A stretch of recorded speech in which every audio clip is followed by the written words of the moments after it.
Thank you all for joining us today. Happy New Year. I want to introduce my boys here, Jeremy Johnson, Ravi Jain. They're going to be doing the presentation with me today. My name is Michael Corcelli. I'm the founder and chairman of FLAIA.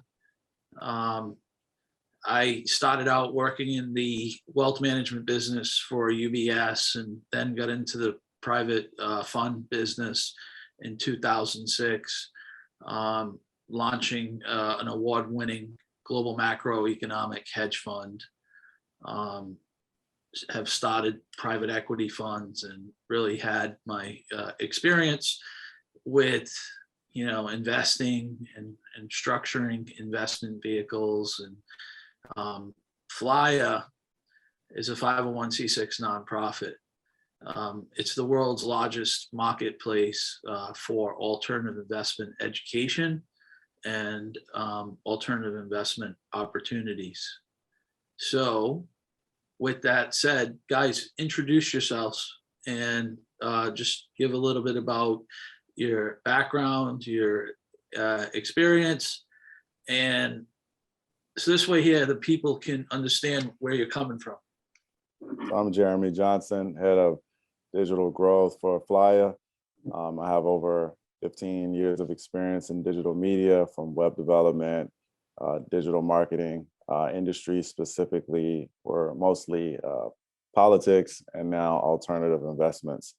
And my job is to look at the data and help to understand it and to help our company grow from implementing those data enabling strategies. Rav? Hi, everyone. So this is Ravi. I'm an automation expert over here for FLAIA. So I'm working on automating several tasks which can be automated, which are a lot of manual tasks which can be automated and transforming to a next level. I'm coming from IIT, graduated, and I have experience in robotics, in the sense that I have designed some of the hard physical robots as well as soft robotics. So I'm using that principles to, in FLAIA as a soft robotics here, but in the future, I want to integrate both physically and as well as using the power of AI, to transfer much more, productive things which can be done. And Mike is helping me a lot over here. So, thanks, Mike, for, throughout the year you have helped me and grow with the, power automation you have given me. Nah, man, it's been a pleasure working with you and learning from you, both on a cultural level as well as a professional level. So, I'm very honored to have you as part of the team, and Jeremy as well. Jeremy is amazing in his abilities to process information and to catalog information so that he can synthesize the position, which is why I think today's presentation is so, it's important, it's interesting, and a perfect time of the year. So with that, let's jump into the conversation, the dialogue. I encourage those that are on with us today, if you have questions, comments, things you want to share, please share them. For those of you that don't know, we FLAIA accomplished 113 events in 2021. So we have a lot of experience. We've done over 250 in-person events. We started to transform our platform in 2019, pre-COVID. So, Ravi, Jeremy, and ourselves, we did probably the first studies before even companies like Zoom were able to study people's usage and attention rates on these platforms. So, right. I mean, we've been doing really cool stuff together throughout the whole pandemic. And we haven't met Ravi in person yet. Right? So but I consider him a brother. All right. And when COVID changes, we're going to hang out and have an in-person experience. But what I can tell you is through the relationship, the three of us, we've been super productive. And we've built things that Zoom, very well capitalized businesses, haven't been able to build. And we built them before they were able to build them themselves. And we built them using partially their technology, right? So we're huge believers in digital. Yep. And we've done a gazillion in-person events. I would say we've done the most financial events in Miami. We probably have the record for financial events held in Miami in person, right? So don't take this as a dig at in-person events. But we knew that there's a power in hybrid, right? Jeremy, what are some of the powerful results that hybrid events, hybrid experiences yield? So yeah, let's just define hybrid experiences. What hybrid experiences are to me is the ability to incorporate people physically being in person, as well as also having people who are remote. So we did the alternative investments, our Basel event about a month ago. And we had people who were in the office as well as people who were around the world who were presenting. So the advantages are you're able to have talent from around the world as well as in your office contributing, which is a great thing. In person, you definitely have the chemistry. We've been able to build chemistry even though we're several thousand miles away from Ravi. But as most people would say, you build chemistry in person. And I think that's something that's not very easy to fake. People appreciate authenticity. I think that's going to be valued even more. It's what's going to capture people's attention. People are hungry to see those human interactions. I think humans are learning how to build it without seeing each other face to face. But hybrid allows people to kind of maybe get the contagious energy from seeing people who are face to face, who have relationships. And then also after the event, we were able to go and do some in-person, we had an in-person dinner. And I think that's where everybody really got to bond. And I think when you kind of present and you get to hear people's intellectual experience, it's great. You build respect, and then you really become friends when you're able to come together. So you kind of have like interests, you learn from each other. You're able to kind of understand each other intellectually. And then you get to see the other facets of people once you do meet and once you do hang out. So look, here's an interesting case study, right? Which was not really even thought about while we were preparing this presentation. I feel like I know Ravi really well, right? I feel like I've gotten to know Ravi really well over the past almost 2 years now. When I finally get to meet him in person, that's going to make our relationship even stronger. Absolutely. Right? But he's somebody that I want to have in my life. He's Right. somebody I want to have as a friend. And I know that digitally, and it's like icing on cake when I finally meet him in person. Right.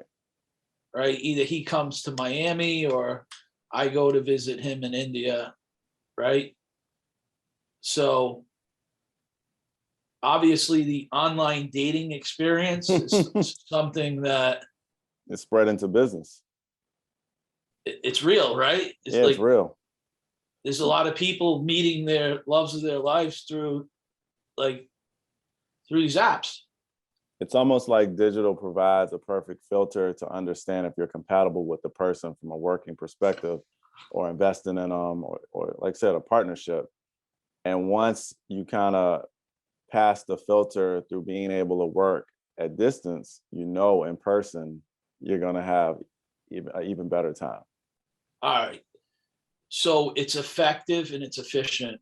That's proven, right? Yep. All right. Go to the next slide because this is sort of what we're talking about, right? Yep.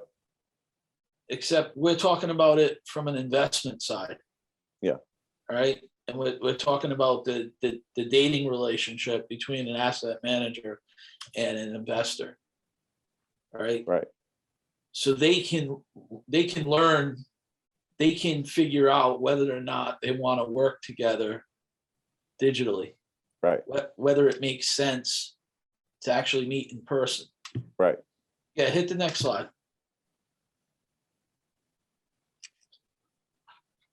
So, one of the things that we have observed is in person, there's a lot of distractions. There's a ton of noise.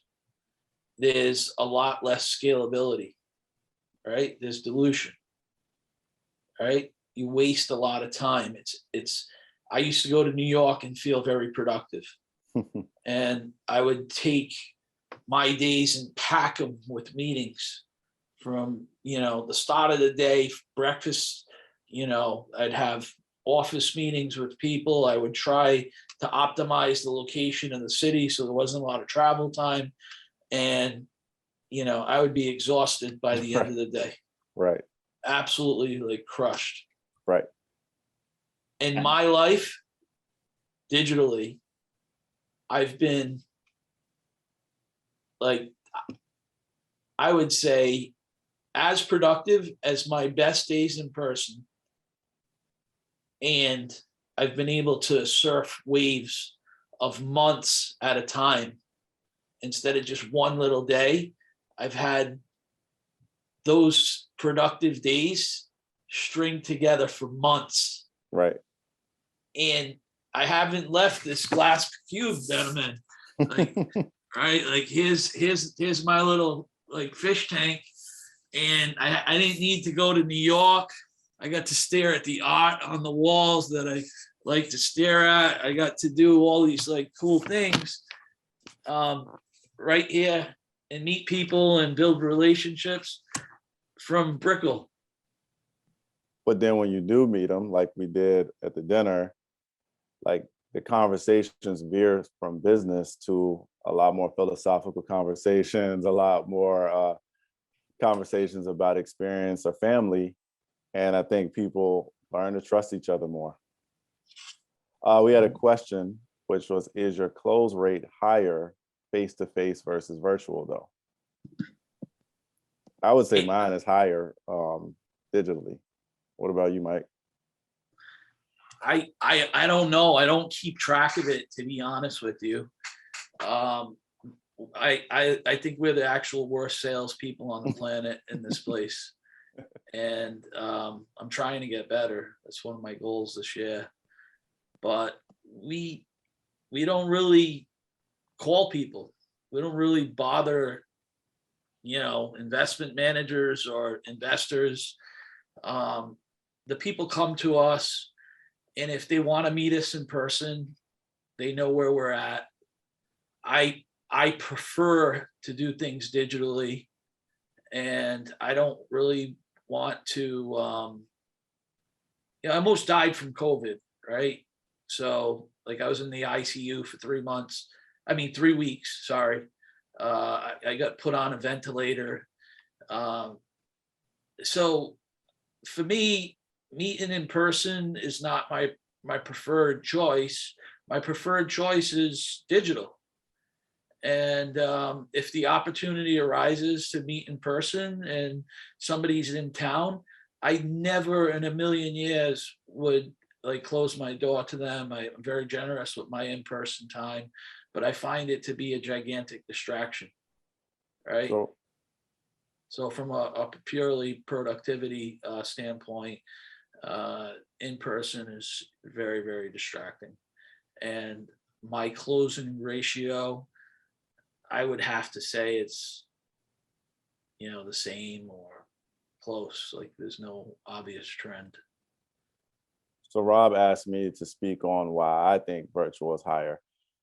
The reason I would say, and Mike can attest to this, is with virtual, I've been able to build better habits. So if I'm traveling, I'm not exercising. Well, now I'm able to exercise on average 5 days a week. And that creates a good discipline point in which it continues the stability of my mood kind of like what you were saying, Mike, where you're able to string together high momentum days. By me being able to have stability of being able to work out at the same time every day, it just the compounding effect. I see it every day because I'm able to stick to my patterns better. And I'm also in a better mood. So I think, not that I was in a bad mood, but I think if I'm in a more optimistic mood, it improves my conversations with people, it improves my creativity, and then I'm able to push that forward. And I think people like to work with people who are more positive. And so that's where I've seen it improve on my side. Yeah, I mean, digital definitely helps you to tighten up your processes and your follow-ups, and it allows you to have more conversations, to keep those conversations on track, and the people that you end up speaking to are the people that you're supposed to be speaking to, right? So from that perspective, you're going to be more efficient digitally than you are running around town. So I gave you the example of Manhattan, New York. In Miami or in Florida, it's much, much worse. The travel commute times are 10x. So there's no way you can be as productive here in person as you could in Manhattan. But if you're going digital, I think that I can be 10 times more productive digitally than I can be in the most concentrated financial hub in the world. So Megan wants to know, are we seeing any reluctance to meeting face to face? Are you getting good responses to those requests? I can say from mine, I think Mike and I, we may be unique because we're in Miami. So a lot of people are coming here. And so because they're coming here and they're in town, it's very easy to meet up with them. So I can at least say for myself, my experience may be different because of that. What do you think, Mike? There's definitely reluctance for people to meet. There's absolutely 100% reluctance for people to meet. I think there was reluctance before, and I think that now there's even greater reluctance. But I also see people like craving meaningful interactions, right? So like they don't want to meet people they don't know, right? They don't want to know, they don't want to get to meet people to be pitched, but they like know somebody, they actually genuinely appreciate spending that time with them. That's been our observation. That's been my observation, with the dinners, which is as we move into this hybrid model. And just so you know, we wrote a letter in September, I believe, of 2021. And inside that letter, we basically told people based on one of our members that we were going to stay away from these in-person interactions because the COVID variations are going to evade the vaccines that are out there. And it was a very controversial letter at the time, and a lot of people didn't want to hear about it. But we want to do massive digital and meaningful in person, right? So the combination of those two forces, I think, is capturing what, as a business development person, raising money for a project, a fund, raising money for anything, having people together that want to be together is important. Thinking that you're going to use pre-COVID models to do that, I think is insane because the demand for in-person meetings is down, which is your question. There is definitely a reluctance to in-person meetings until you cross the barrier where people actually want to meet. They want to see each other, right? So Rob has another question, but I'm gonna hold it so we can move forward because I think we'll answer it as we're going through it. So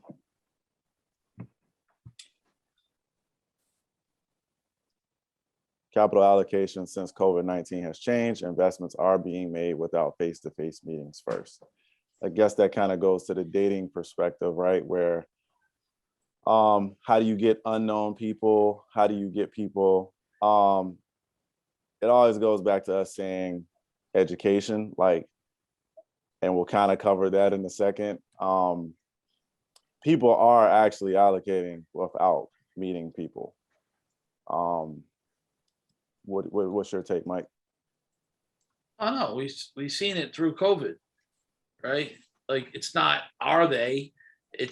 They have been. It's been significant amounts of capital. It's been insane, right? So this was not possible 5 years ago, except for real estate, maybe, like people buying commercial real estate properties on the internet and never seeing them, not knowing, because there's such a well-defined legal structure, legal system and process that you go through. The asset, what you're buying, you've done your legal, research, so that stuff was just starting back then. But to get money into a financial asset without knowing the person who's running the thing, it only occurred when there was a structure like the New York Stock Exchange, Securities Exchange Commission, FINRA, accounting, compliance standards, all these things set up. But in private deal, capital has been flowing into various types of investments without an in-person meeting. And we've seen that throughout COVID. I think COVID was the factor that changed that. I don't think, I know it changed it for financial products. Maybe not real estate assets, but for financial assets. So this, I think, answers the new and unknown. So in a digital world, it's just kind of like, some people do online dating, some don't. I'm a person who's just kind of just screaming about their benefits, only like what's in it for them, I think is a turnoff to end clients. And so I think people have to take a step back. And what we found to be the best way to gain inroads with people who you may not know is teaching them something that they're unaware of. So by taking this educational approach and conveying messages that are contrary to popular opinion or belief or things that are unknown, this is the way that you earn people's respect. And I think the problem, I would say, is most people aren't communicating enough. So when they do communicate, they're not comfortable with really expressing things in a way that entertain people. People like to be entertained by learning things they didn't know. Think about when you're at a dinner party and somebody tells you a fact you didn't know, that opens you up to wanting to learn more from that person. And so I think in the digital world, information is free. People have that expectation that the internet is where you go to get free information, where you go to learn. And so to get complete strangers to respect you, I think you have to teach them. Look, I'm involved in staking, right? So I'm learning about some things that are very fresh, and you can't go to Harvard to learn how to do some of these things, right? So some of the cats that are teaching this stuff out on the internet, like, I would not normally listen to or relate to, but they're experts in the stuff that's going on, right? And they're teaching, right? So if you take an educational approach, you have the opportunity to build a relationship. I'm learning from him. He's, God only knows, he might be 23, 24 years old, right? Like, he's never had a formal financial background. Like, he's using Excel spreadsheets to keep track of his wins and losses. And it's such basic level stuff on one hand, but on another hand, he's an expert in this domain, and he knows far more about what I'm tuning in for his messages, and he's got 25,000 people viewing his education, right? So that's the power of education versus him trying to sell me something. Even if he was trying to sell me a course, even if the course was 2 pennies, I wouldn't pay for it. The skepticism goes up. Right. If he was selling me something, if he was selling me a staking program, there's absolutely no way I'm going to listen to the guy. I'm going to shut him off immediately. Right. But because he's teaching, I'm his student. Exactly. I'm learning from 23-year-old Igor in Russia about the Time Wonderland project using abracadabra. Right. And I think he's brilliant in this domain. And that's the beauty of the internet, is that you have, everybody has their domains of expertise, and everyone is an Einstein in some domain of expertise. And so I think people need to leverage that. Like, everybody's got to kind of put on their professorial hat and learn to be engaging, be prepared for conversations that allow feedback. And through that exercise, that's where you're going to find your next customers. And for investors, I think going and learning how to listen and learn from these different professionals, you will learn more about the market. And it seems like once people are taught, they feel a lot more comfortable meeting someone in person because they were gifted something. And that was education on a topic. Yeah, there is no geographical barrier there, and there is no age barrier there. So all the barrier which previously used to have before, right, before the Zoom or before the internet era. So all these barriers are not there. So like Michael was telling, he is talking to Russian guy or maybe Africa or any Antarctica, anywhere in the globe. So, and can be any age. It may be 8-year-old who is teaching us history or anything it can be. So it's more freedom to us, and so because it's restricting all the barriers. So that's an incredible future in this digital era. This guy is obsessed about this one particular project, and he's educating, and he's accumulating followers, he's accumulating subscribers. So one of the questions came in is, out of the members that we have on our platform, well, what's their experience between virtual and face-to-face? What I can tell you so far is there's not enough data points on the face-to-face. A lot of the face-to-face events that happened last year were either a complete flop or a super success, right? So a super success happened in June at this Bitcoin conference in Miami. There was supposed to be 2,000 people, 8,000 people showed up, right? But most of these 400, 500, 1,000 person events, they didn't have enough juice to lift it off the ground because the people are reluctant to travel. I can show you a million studies, relationships between business travel and for instance, hotel occupancies and booking rates and booking windows and all that stuff. So people are definitely not traveling because of COVID right now, right? Casino revenues are down. They're down 75% right now. Now, whether that's a leading or a lagging indicator, I think only time will tell. But this Omicron variant has people staying put. It has governments considering locking down virtual schools again. We had 1.5 million cases here in the U.S. Good thing is this variant is weak, right? If it was a strong variant, like the Delta variant, for instance, our ICUs would be overflowing with coronavirus patients, and this would be an absolute disaster. That's another story.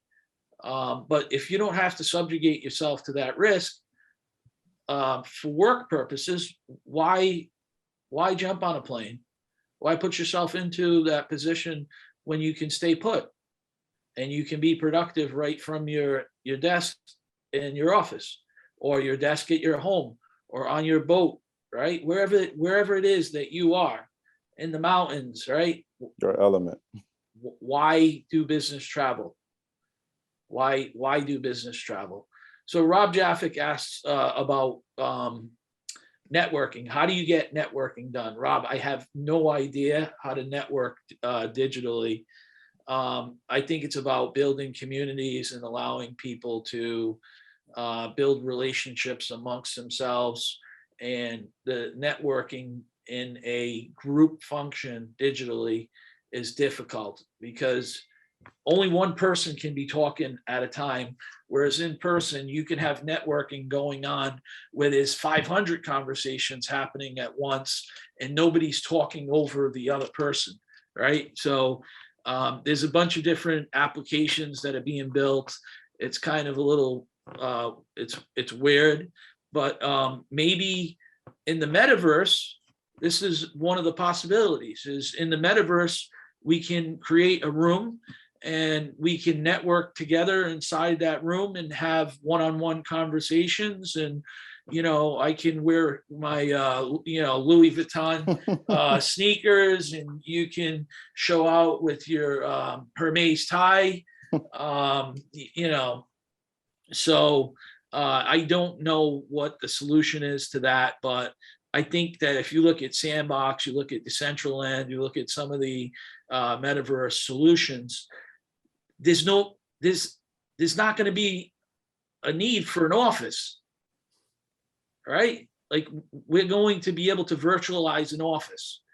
And if you think I'm crazy, I would like to make a wager that I'm not with you. We'll do it offline, right? But I believe that you can virtualize that interaction, that same interaction that you get inside of an office environment through the metaverse. So I would say, like you said, you learned from Igor about Wonderland. I think another component you're learning from him is how to communicate in the 2020s. So what I would say is maybe an intermediate step is a learning from the more technology or younger audiences are these Discord groups. And on these Discord groups, you have a main feed and then you have like side conversations. And it may seem a little awkward to bring it to traditional financial assets, but I think the groundswell or the adoptions of technologies come from the adoption of new technologies come from these younger and new industries. And I wouldn't be surprised to see Slack groups and Discord groups being integrated because community building is going to be more important going forward. So Megan, the feedback from the members is varied. Some people are good at following up, other people are not so good at following up, right? So some people embrace technology, others can't stand it. Some people look for their next partner using a dating app. Some people are off the apps. I think that's a good terminology, but it requires communication, right? So if people are good at communicating, embracing technology, they've had a ton of success using, the virtual environment. And in the real estate business, it's even more so. Like those patents were there before COVID, right? And the reason I can tell you that is I tried to do this with the financial asset, and I tried to do it instead of a open marketplace, a closed marketplace, right? So financial asset, open, closed versus open, right? So I got all the main factors wrong. And in 2016, I threw in the towel and said, hey, I'm not going to do this anymore, right? But at that time, had I instead of tried it with a financial asset, I tried it with a real asset, like real estate, right? Something physical. And instead of doing my own product, open market, right, where it's not just my product, but other products, it would have been successful then. And you can see them, CrowdStreet, Yield Street, all these marketplaces that sprang up. So you as a firm that have your own product to market, it's more difficult than if you were a marketplace hosting multiple products, right? And with regards to the successful following up, you know, call me up. I'm happy to go over some very like small plans, and we can talk about it. And I'm happy to give you some advice on how you can be effective at that, or more effective. I'll also be happy to have a conversation with you on hybrid ideas, is blending this digital with the in-person. So let's get to crypto. I'm a crypto fanatic. You know, I'm in the first crypto Ponzi scheme. And I've been in financial markets for 20 years. What's going on in the crypto world is absolutely insane. Very sophisticated people doing crazy things like mutant apes, bored apes, yacht apes, right? This stuff is just absolutely mind-blowing to me. It's a little too far of a reach right this second, but it's something that use coins, right? So coins that have usage, that do things, that's where I am in the game. I'm not as evolved as like a Jeremy Johnson. I think I'm a little more evolved than Ravi and my crypto risk tolerance. But it's here to stay. The government knows that. They haven't even written any, they haven't given us any pathways on how they're going to regulate it. The only thing they're doing is they're doing regulatory actions, right? So we got Gary Gensler, head of the CFTC, now the head of the SEC, who's basically, you know, MIT professor, understands how to regulate derivatives, right? That were highly unregulated. And it looks like there's a huge question mark around crypto and what we're going to do with it, right? They weren't sure if it was going to stick around and burn itself out, but now it's obvious to even the government regulators in the US that this thing's going nowhere and it has huge potential. Is it 2.3 trillion or 3.2 trillion in assets? 2.3 trillion. So it's a real, like, this real size. What do you guys think about crypto? So I'm sure a lot of our audience is like, well, I don't sell crypto. How does it pertain to me? So I would say two things. It's good to look at some of the new ways people are marketing and see what ways you can, like what tips you can pick up. Some of the characters marketing it are, you know, have some questionable behavior, but there's still some great gems on the community building, which I think people can integrate into their strategies. The other thing I think people are going to have to be aware of as a potential risk if you're not in crypto is a lot of younger people are starting to build unrealistic expectations about returns. And so there may be some people, younger investors or middle-aged investors, who are like, well, why would I invest in private debt? Or why would I invest in real estate that's going to give me a 4% return or a 6% return when some of these crypto assets are giving 100%, 60,000%, some outrageous number. So I think having the ability to answer that question is something that people need to be prepared, because I think there's going to be a lot more pressure from investors who are saying, hey, well, I can go invest in this crypto on my own. Why should I go and invest in a fund? And I think there's a variety of reasons why they should. You have the track record, you have the stability, you know how to be calm during down moments. But I think people need to be aware that there's going to be some pressure from it. But I think crypto is great. I think it's bringing a lot of new technology to the forefront. And I think a lot of this stuff may not survive, but I think the stuff that does will be really strong and make the marketplace better. Yeah. So I feel like, crypto as of now, like mostly, like you told, right, it's got for trading. But if you see real life applications wise, right, there are some, maybe reason where, there is no government, there is no financial system. So yeah, definitely there, it is there. And also in black market, there is a full rush. So around 98% of the black market, it's run by cryptocurrencies.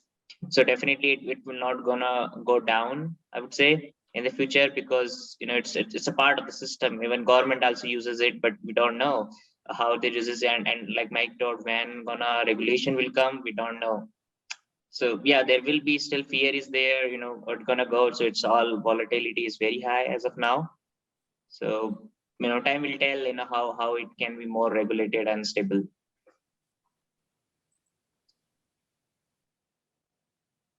So investors Ro- are embracing. Robbie's the youngest person on this call, and he's talking with the most reason. I was pretty accurate, right? So we say investors are embracing more risk, seeking more than great returns. What does that mean, Jeremy?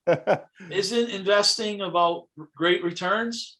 It is, but I think with So for your generation, for this democratized like group of investors, mhm. what is it that you are seeking? Well, I mean, I think I'm realistic, but I think from some of the people.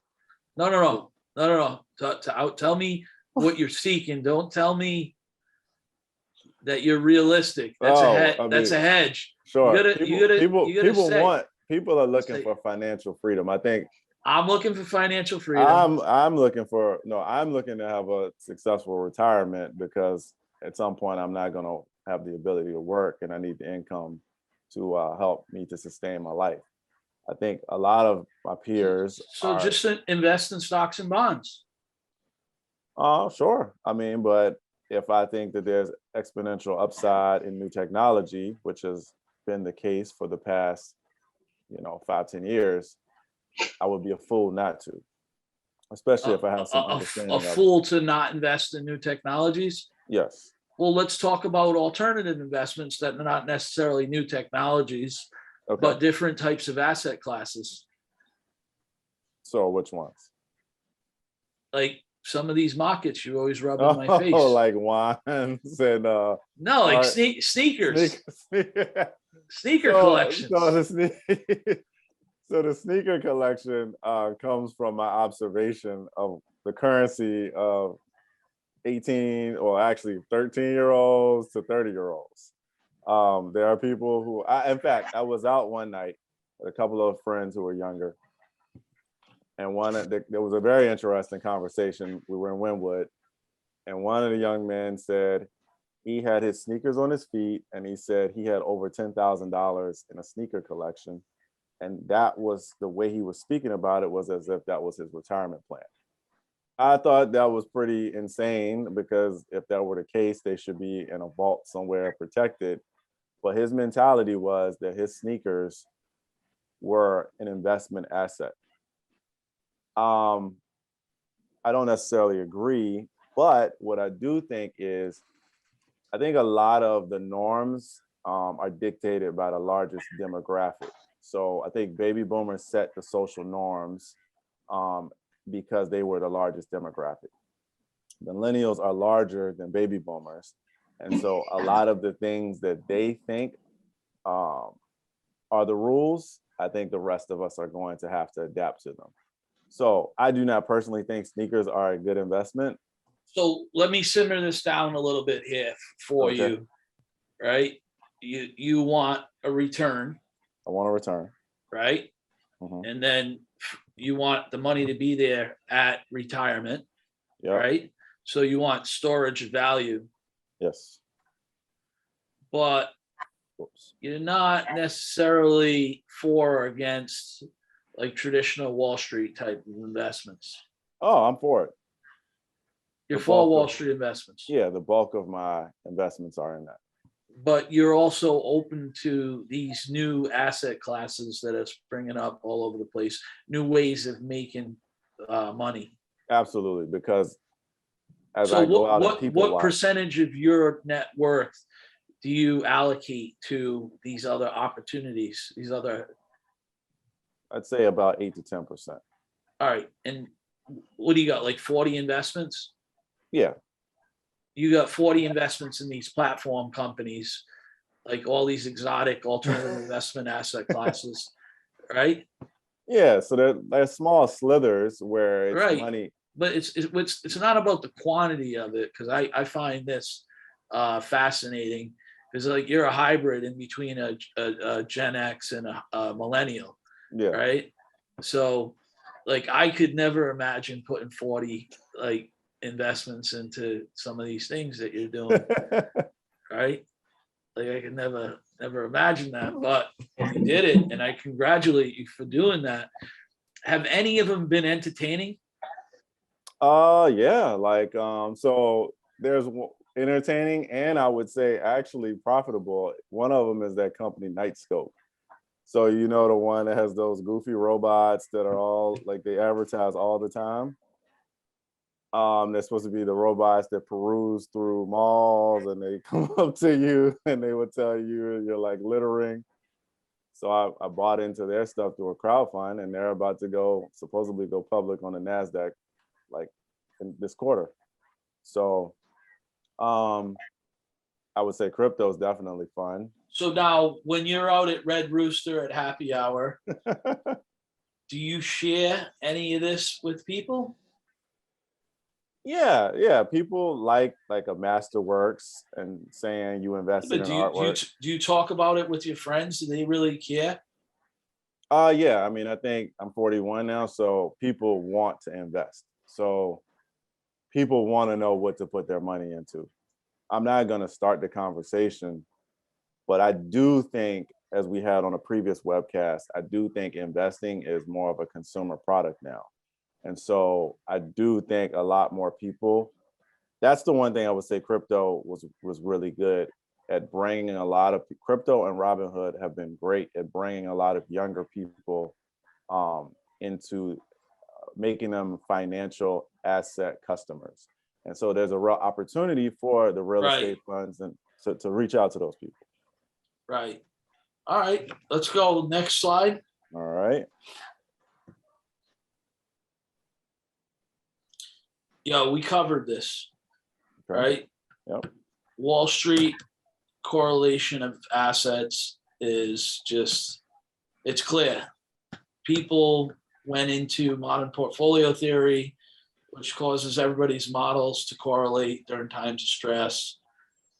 If you really want to store value during a crash or a collapse, it can't be where everybody's selling. Right. It's not a very good storage of value. So you got to either be in cash or in assets that go up while everything's going down. It's very hard to do, and you can't do it where there's a ton of efficiency, and it's just not possible. So we're long alternative investments. Go to the next one. This one is really interesting. So is this a Ravi? Is this a Ravi like slide right here? Yeah. So Ravi. So yeah, I mean after that it was mine, but yeah, I can correlate to that. So in finance, right? Earlier, the model has completely changed from the initial the manual thing which we has to do a decade ago, and now it's all this, even that you can got from trading to your credit system to your any financial services we have, all are so digitized, and they use the power of all automation being primarily to the RPA robotic based, or maybe a machine learning based, or artificial intelligence based. There are robotic advisors available. They track your fund, where you are allocating, like Jeremy is deciding which percentage he should do to get the maximum result. You are intelligent enough to do that, but if AI becomes intelligent than you, then AI will provide you a better return. It will allocate all the data from the world. It will allocate the data from yourself. So your personal data plus your world data, it will create a goal to optimize your best return. So that's the future it's gonna be. So we have to leverage the power of machines, because right now we are doing the intelligence behind inside us to do the strategy where we're gonna invest in and where we have to put our money in. So maybe in the future, robotic advisor will be so advanced that it will automatically allocate your funds such that will always give you a better and better return every year. So I was actually surprised when we did that presentation with the Federal Reserve, and they told us that finance over IT and over government services was the easiest industry to outsource and automate. What about you, Michael? What did you think about that?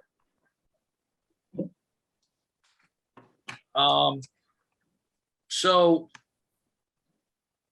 I wasn't very surprised that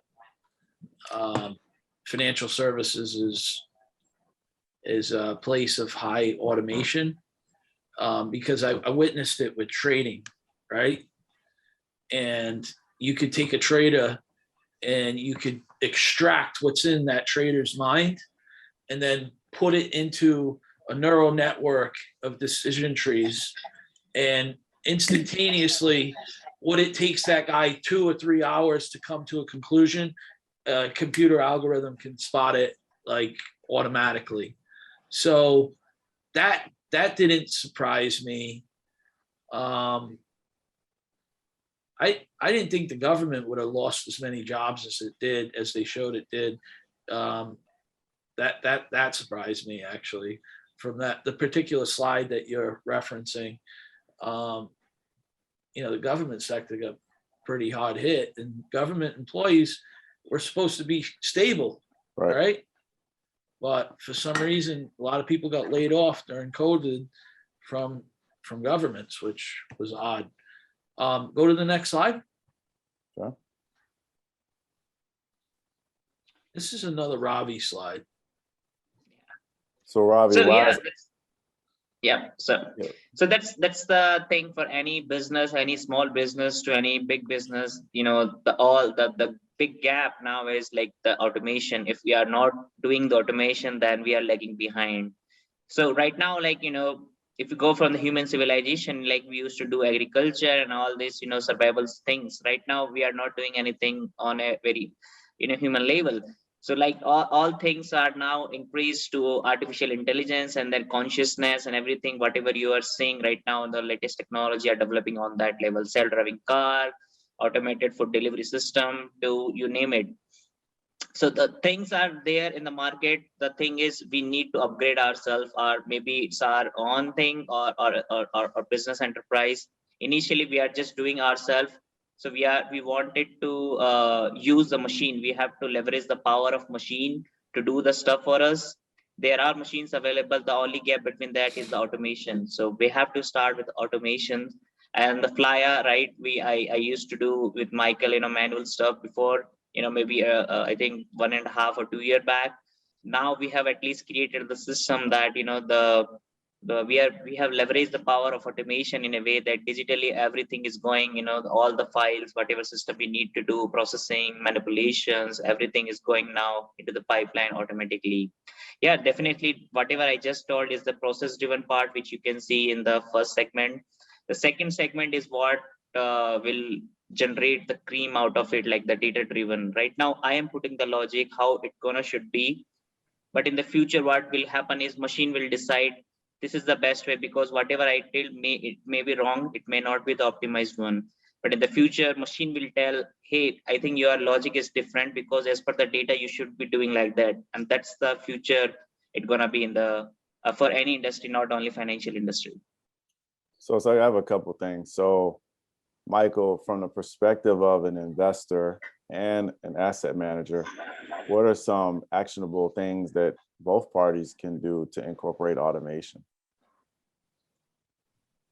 So the most obvious thing is like expense destruction, right? To cut down on expenses. Unfortunately for the human being, these like very simplistic robotic desktop automations they do these tasks better than humans, and they do them faster, they're more reliable, right? So you can look at what stuff you do, start off with data entry, and then talk to people that can help you to think about if that's the most efficient way of doing things.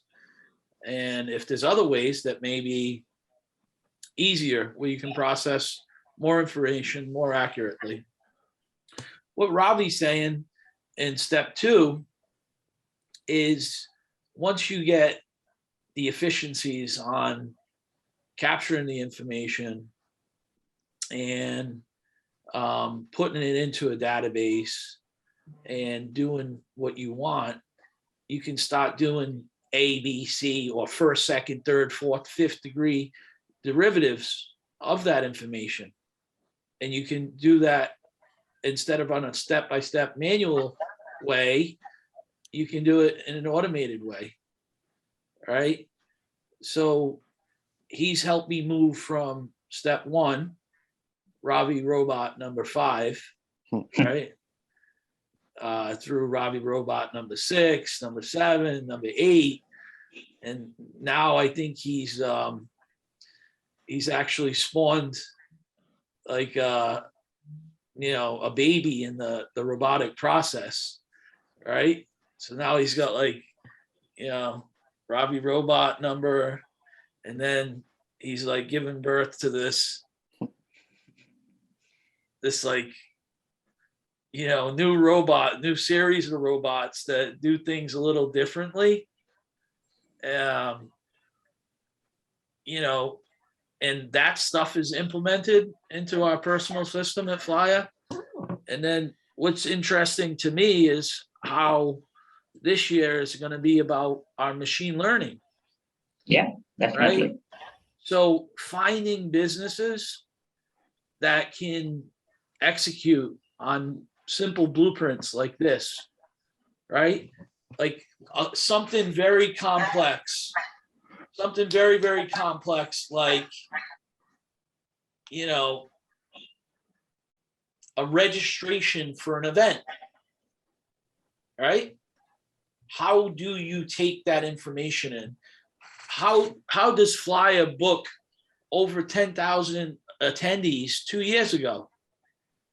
How do we deliver personalized marketing materials and all the details that we've learned to program together?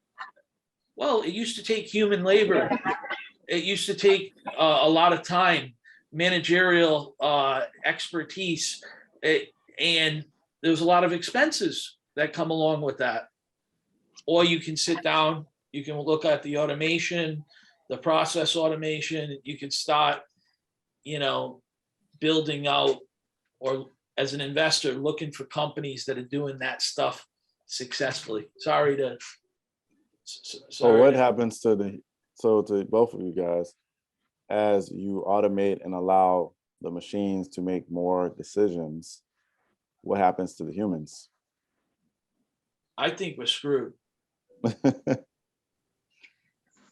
Yeah, but in the automation, we are providing a personalized experience for each human being. So you name any system, right? Amazon to any things, right? They're providing a full, even in health sector, finance sector, education sector, or maybe it will come into the job sector as well, that it will provide you a best personalized experience for you. What job gonna be the best for you? Machine will tell you what you're gonna do. So in the future, maybe right now it's saying that this is the food you're gonna eat. This is what health routine you should follow. This is what tablets you need to do based on your data, based on your personal history. But in the future, maybe machine will tell you, hey, you're gonna do this job to better optimize it because your health is like that. So maybe you are better suited to that job. So he will understand based on your entire history. The machine will understand and optimize it. That's the best way to go. So I think in the future, everything will be so optimized that there is no we think on it, machine will think on it, and maybe ourselves, we have to leverage the advantage of that and have fun and entertain ourselves. That sounds a little scary to me. So next, attention is now a scarce resource. Learning how to harness it is essential to a business's survival. So this was So- kind of, So Jeremy, how do you see, like we interacted with a couple of groups yesterday, yes. no names. So like the first group, how do you see them and their ability to harvest attention? They had the entertainment background, industry background. It had some circus-like elements to it, which helps from the entertainment perspective. There's always threading the needle between too much entertainment and being taken seriously. And that is the dance. I guess that, to counter the previous slide of automation, what humans are really good at is threading needles and knowing how to be entertaining, but at the same time, knowing how to be taken seriously. So the first group was very entertaining, but the second group was also entertaining, and they threaded the needle in a much better way, because a lot of the concepts that we discussed, like metaverse and So investing. you would take your money Mhm. and you would put it into the second group. Yeah, I think we have to give a little context. So No, don't give any context. okay, Right. So let me ask you some questions there. sure. Right. You think the second group did a better job than the first group at making you feel safe about your money? Correct. All right. Why is that?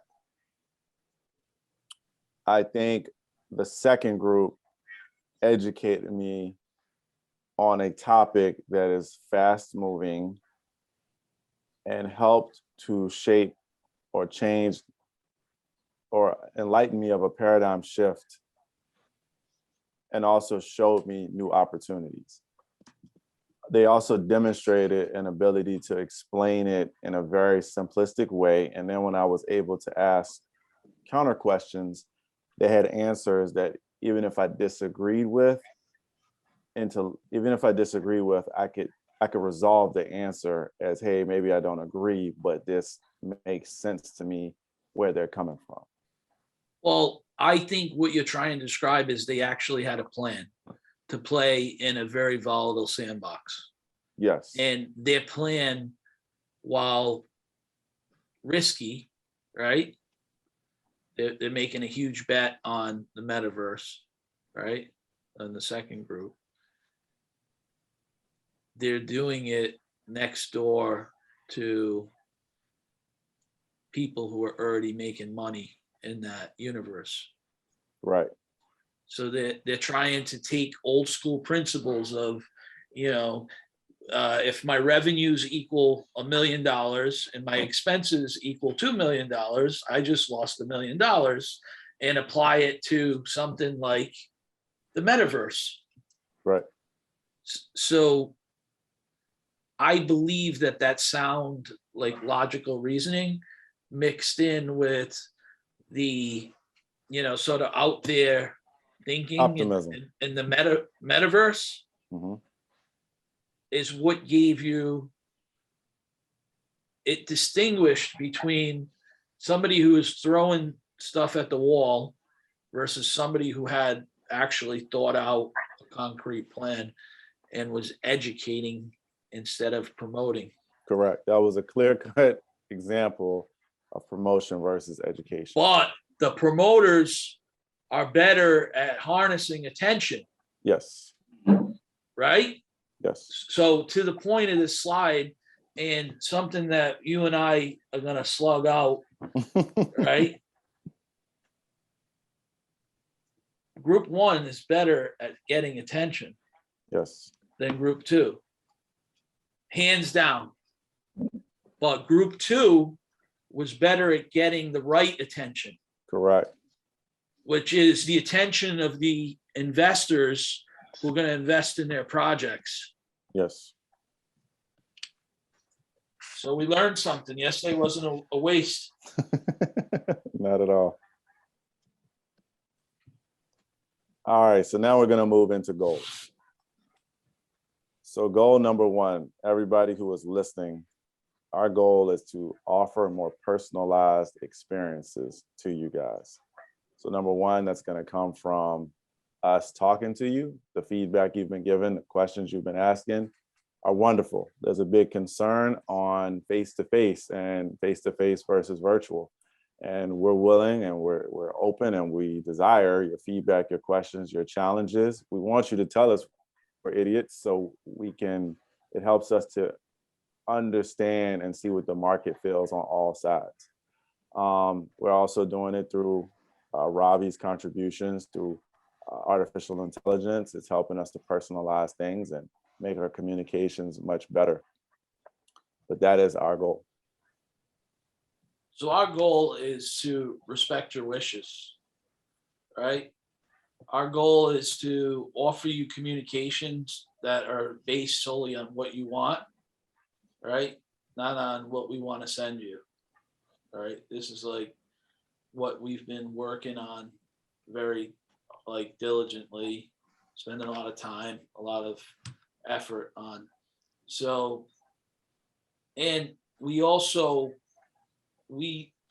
want to bring you into the physical world, right?